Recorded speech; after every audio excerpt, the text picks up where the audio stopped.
అందరికీ నమస్కారము. ముందుగా అందరికీ శ్రావణ మాస శుభాకాంక్షలు.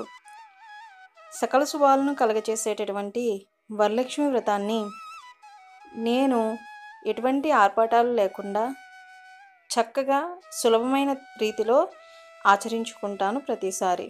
అది కూడా మనకి వ్రతకల్పమని బుక్ అయితే దొరుకుతుందండి బయట.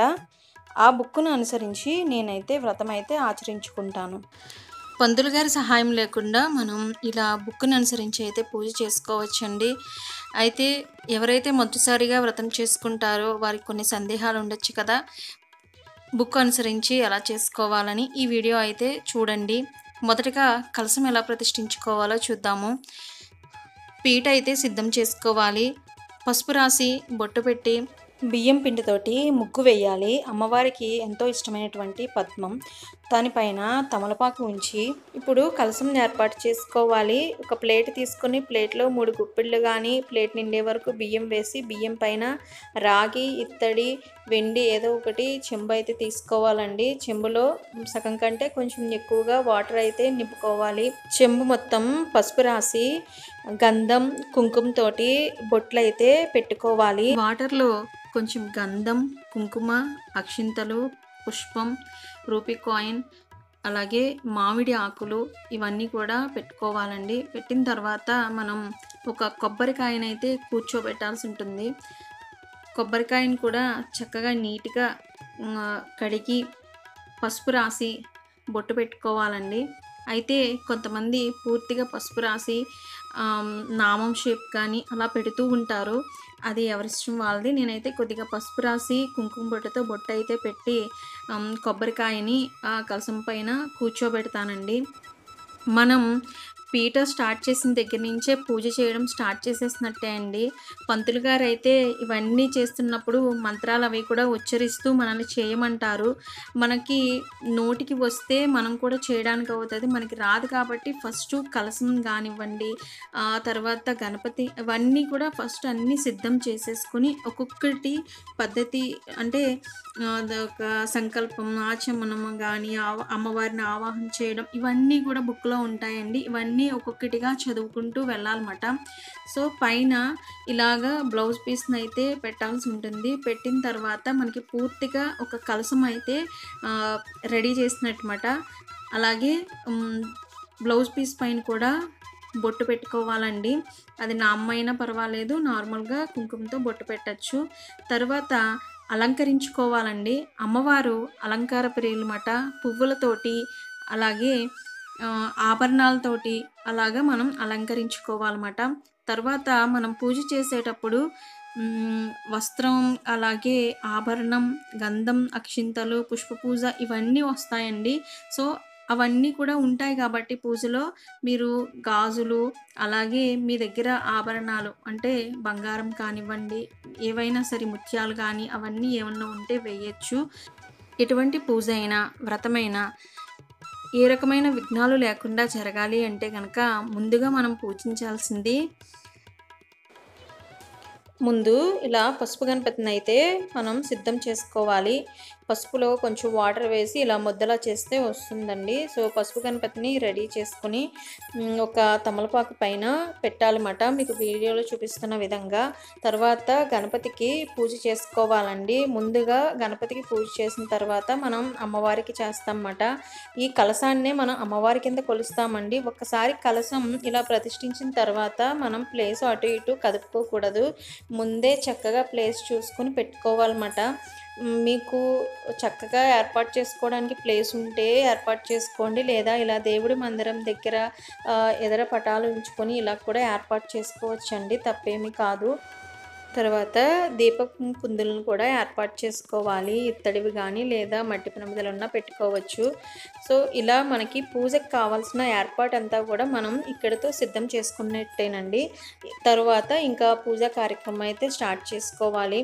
మీరు ఏవైతే అమ్మవారికి పెట్టాలనుకున్న నైవేద్యాలు కానివ్వండి, అలాగే వాయనం ఇవ్వాలనుకున్న అవన్నీ కూడా పక్కన సిద్ధం చేసుకుని మీరు పూజ అయితే ప్రారంభించుకోవచ్చు అన్నమాట. చూసారు కదా, ఇలా చక్కగా అన్ని దీపాలన్నీ అలంకరించేసుకుని, అంటే బొట్టు పెట్టి గంధం పెట్టి బొట్టు పెట్టి పసుపు వినాయకుడికి కానివ్వండి, అమ్మవారికి కానివ్వండి, దీపాలకు కానీ కొంచెం గంధం పూసి ఆ తర్వాత నుంచి ఇంకా నేను పూజా కార్యక్రమం అయితే స్టార్ట్ చేస్తున్నానండి. ఇంకొక విషయం అండి, అమ్మవారి రూపు మనం పూజలో పెట్టుకుంటాం కదా. అయితే ప్రతి సంవత్సరం కొత్తది పెట్టుకోవాలని ఏమీ రూల్ లేదండి. మనం లాస్ట్ ఇయర్ పెట్టుకున్నదైనా పాలల్లో కడిగి మళ్ళీ అది అమ్మవారికి ఇలా వేసుకోవచ్చు. లేదా పూజలో అమ్మవారి విగ్రహం కానీ పటం కానీ ఏదో పెట్టుకుంటాం కదా, అక్కడ పూజలో అయితే పెట్టుకోవచ్చు అన్నమాట. ప్రతిసారి కొత్తది కొనాలన్నా భారమే కదా, సో ఇలా చేసుకోవచ్చండి, తప్పేం లేదు. నేనైతే ఒక 4-5 ఇయర్స్ బ్యాక్ కొన్నదే ఇలా ప్రతి సంవత్సరం పూజలో పెట్టుకుని మళ్ళీ పెట్టుకుంటూ ఉంటాను. ఇప్పుడు ఇంకా దీపారాధన చేయడం అయితే స్టార్ట్ చేసుకున్నాను. మనం అమ్మవారిని ఎంత చక్కగా అలంకరిస్తామో మనం కూడా అంతే చక్కగా తయారవ్వాలండి. ముందు రోజే అంతా క్లీన్ చేసుకోవడం అవన్నీ చక్కగా చేసుకుంటాం కదా. మనం కొత్త బట్టలే కట్టుకోవాలని రూల్ లేదండి. ఉతికిన బట్టలు మంచివి కట్టుకున్నా సరే పర్వాలేదన్నమాట. ఇక్కడ బుక్ చూపిస్తున్నాను కదా, ఈ బుక్ని నేను ఫాలో అవుతూ చేసుకుంటాను అన్నమాట. ప్రతిదీ కూడా బుక్లో క్లియర్గా ఉంటుందండి. ఫస్ట్ ప్రార్థన అయితే చేసుకోవాలి. ప్రార్థన చేసుకున్న తర్వాత ఆచమనం చేయాలి. మనం పంచపాత్రలో వాటర్ తీసుకొని మంత్రం చదువుతూ ఫస్ట్ 3 మంత్రాలకి వాటర్ మనం తీసుకోవాలి. 4వ మంత్రానికి చేయి కడుక్కోవాలి. సో ప్రతిదీ కూడా డీటెయిల్గా ఉంటుందండి. తర్వాత సంకల్పం చెప్పుకోవాలి. మన గోత్రనామాలు కానీ ఇలా అవన్నీ చెప్పుకున్న తర్వాత వినాయకుడి దగ్గర పూజ అయితే చేసుకోవాలండి. ఆ విఘ్నేశ్వరుడికి ఎటువంటి విఘ్నం లేకుండా మన పూజ జరగాలని చెప్పి అక్షింతలు, పువ్వులు, అలాగే తాంబూలం ఇవన్నీ కూడా పెట్టాలన్నమాట. సంకల్పం అయిపోయిన తర్వాత మనం కలశానికి గంధం, పుష్పం, అక్షింతలు వేసి ఇవన్నీ చెప్తారండి కలశాన్ని. సో కలశం పైన చేయి ఉంచి ఒక శ్లోకం ఉంటుంది. శ్లోకం చదువుకున్న తర్వాత ధ్యానం, ఆవాహనం, సింహాసనం ఇవన్నీ మనం ఆవిడికి ఇచ్చాము మనం అని చెప్పేసి ఆద్యం అంటే వాటర్ ఇవ్వడం అన్నమాట. తర్వాత పాద్యం ఇలాగ ప్రతిదీ లైన్గా ఉంటాయండి. తర్వాత ఆచమనం చేసుకోవాలి మళ్ళీ. సో ఇలా బుక్ని చూస్తూ మీరు అవి చదువుకుంటూ చేస్తే మీ అంతటి మీరే సొంతంగా పూజ అయితే చేసేసుకోవచ్చండి. ఇవన్నీ కూడా ఏంటంటే కలశం దగ్గర చేయించి పెట్టిన తర్వాత మళ్ళీ వస్త్రం, ఆభరణం, మాంగళ్యం, గంధం, అక్షింతలు, పుష్ప పూజ ఇవన్నీ. సో మీరు కొన్ని అక్షింతలు కానీ లేదా పువ్వులతోటి అలాగా పూజ చేసుకుంటే సరిపోతుందండి. ఆ తర్వాత అదాంగ పూజ అని ఉంటుంది. అంటే అమ్మవారిని అణువణువు మనం పూజిస్తున్నట్టు కలశం పైన చేయించి ఇలాగా అక్కడ ఉన్న మంత్రాలని చదువుకోవడం వెళ్ళడం అన్నమాట. ఆ తర్వాత ఇక్కడ నేను తోరం అయితే రెడీ చేస్తున్నానండి. సో తోరం కూడా ముందుగానే రెడీ చేసి పూజలో పెట్టేసుకోవాలి. కొన్ని పొరపాట్లు జరుగుతూ ఉంటాయండి. కొంచెం ముందు వెనక చేస్తూ ఉంటాము, తెలియక చేసే తప్పుల్ని క్షమిస్తుంది ఆ అమ్మవారు. సో ఇలా పూజ మధ్యలోనే నేను ఇవి రెడీ చేసుకుంటున్నాను అనమాట. తోరం అయితే చేయడం మర్చిపోయానని. సో తోరం కూడా రెడీ చేసి అమ్మవారి దగ్గర పెట్టుకోవాలి. మనకి అష్టోత్తరం ఇవన్నీ అయిన తర్వాత తోర పూజ అయితే వస్తుందండి. ఆ తోర పూజ దగ్గర పూజ చేసుకోవాల్సి ఉంటుంది. సో ఇలాగ తోరం అయితే ఎలా రెడీ చేసుకోవాలని ఒక వీడియో ఆల్రెడీ అప్లోడ్ చేశాను. ఎవరికైనా రాకపోతే చూడండి. 9 దారపోగులు కింద తీసుకుని 9 ముళ్ళు అయితే వేసుకోవాలి. తోర గ్రంథి పూజ అంటారు. గ్రంథి అంటే ముడి అని అర్థం అన్నమాట. సో ఇక్కడ చూపిస్తున్నాను కదా తోర పూజ. ఈ పూజ అయితే చేసుకోవాల్సి ఉంటుందండి.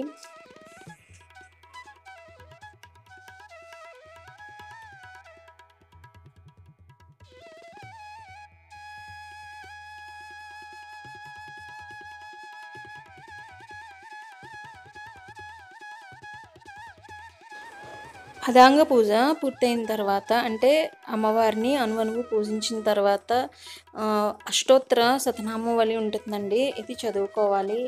మాకు అసలు పూజ చేయడం రాదు, చేసుకోవడం తెలియదు అనుకుంటే కనుక ఇక్కడ ఇలాగా అమ్మవారిని అలంకరించుకొని దీపారాధన చేసుకుని నైవేద్యాలన్నీ పెట్టుకొని ఇలా అష్టోత్తరం చదువుకుని కూడా పూర్తి చేసుకుంటారు కొంతమంది పూజ చేసుకున్నప్పుడు. అష్టోత్తరం చదువుతున్నంతసేపు కూడా అమ్మవారి ప్రతిమని ముందుంచి పూలతోటి పూజిస్తారు. లేదా కుంకుమ, అక్షింతలు ఇవన్నీ కూడా వేయచ్చు. నేనైతే ఫస్ట్ ఇక్కడ నాకు అందే విధంగా తమలపాకు పెట్టుకొని తమలపాకులో కుంకుమతోటి అలాగే అక్షింతలతోటి అలాగా పూజిస్తానండి. పూజించి అమ్మవారికి సమర్పిస్తాను. లేదా మీరు ఒక ప్లేట్లో అమ్మవారి ప్రతిమను పెట్టుకుని వెండి పుష్పాలతో కానీ పువ్వులతో కానీ ఓన్లీ పువ్వులతోటి అలాగా అలంకరించుకుని అదే స్తోత్రనామాలు నామాలు చెప్పుకుంటూ అష్టోత్తర నామాలు చెప్పుకుంటూ పూజించవచ్చు. సో ఈ విధంగా నేనైతే కుంకుమ, అక్షింతలు, పువ్వులు ఇవన్నీ వేసి అష్టోత్తర శతనామావళి అయితే పలుకుతానండి.